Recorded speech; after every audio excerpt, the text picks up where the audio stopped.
Pagbasa mula sa aklat ni Propeta Isaías. Sinabi ni Yahweh, nakahanda akong sagutin ang panalangin ng aking bayan, ngunit hindi naman sila nananalangin. Nakahanda akong magpakita sa naghahanap sa akin, ngunit hindi naman sila naghahanap. Sinasabi ko sa bansang ayaw tumawag sa akin, narito ako upang ikaw ay tulungan.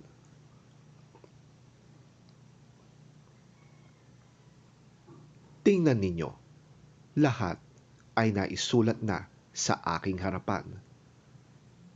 Hindi ako maaaring tumahimik, ngunit paparusahan ko ang kanilang mga kasalanan. Pagbabayarin ko sila sa kanilang kasalanan at sa kasalanan ng kanilang mga ninuno. Nagsusunog sila ng insenso sa kabundukan at ako'y sinusuway nila sa kaburulan. Karapat-dapat na parusa ang igagawad ko sa kanilang mga gawa.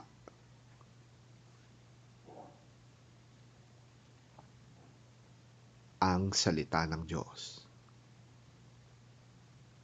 Salamat sa Diyos. Pagbasa mula sa sulat ni Apostol San Pablo sa mga taga-Roma.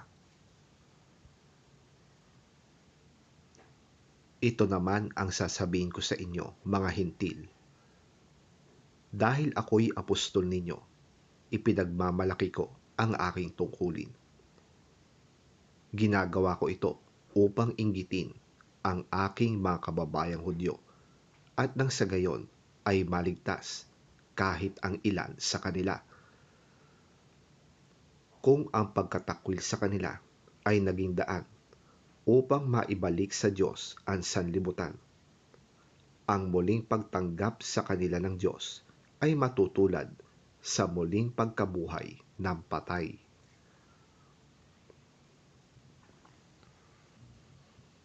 Sapagkat hindi nagbabago ng isip ang Diyos tungkol sa kanyang mga kaloob at pagtawag.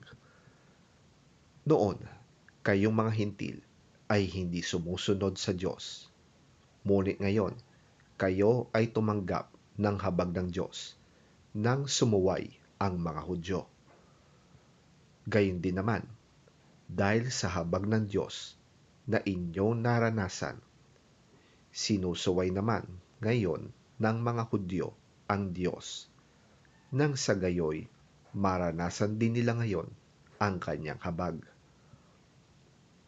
Sapagkat hinayaan ng Diyos na maalipin sa pagsuway ang lahat ng tao upang maipadama niya sa kanila ang kanyang habag.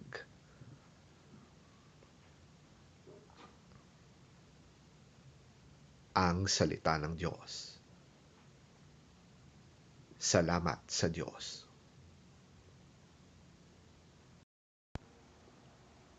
Ang mabuting balita ng Panginoon ayon kay San Mateo. Papuri sa iyo, Panginoon.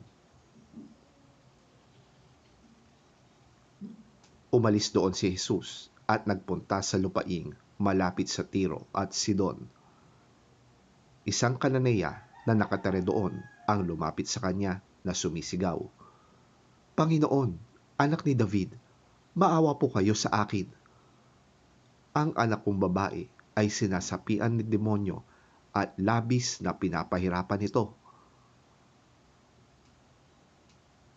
Ngunit hindi sumagot si Jesus. Lumapit ang kanyang mga alagad at sinabi kay Jesus, paalisin na nga po ninyo siya.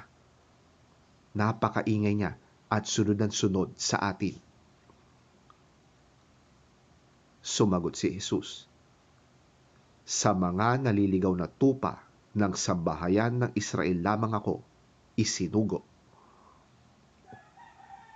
Ngunit lumapit sa kanya ang babae. Lumuhod ito at nagmakaawa.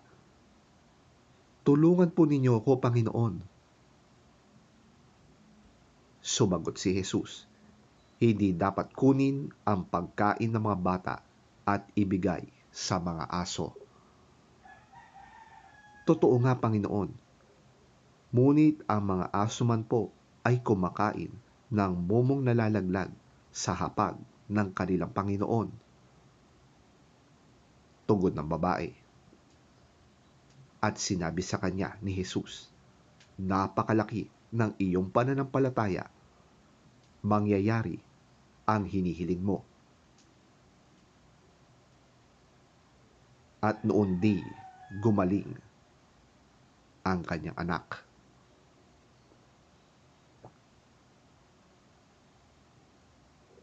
Ang mabuting balita ng ating Panginoon. Pinupuri ka namin, Panginoong Hesukristo.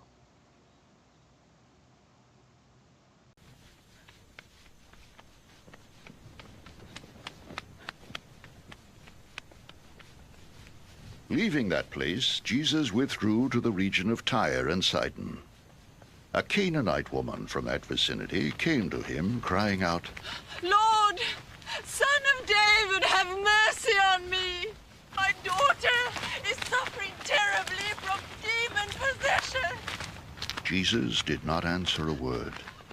So his disciples came to him and urged him. Send her away, for she keeps crying out after us.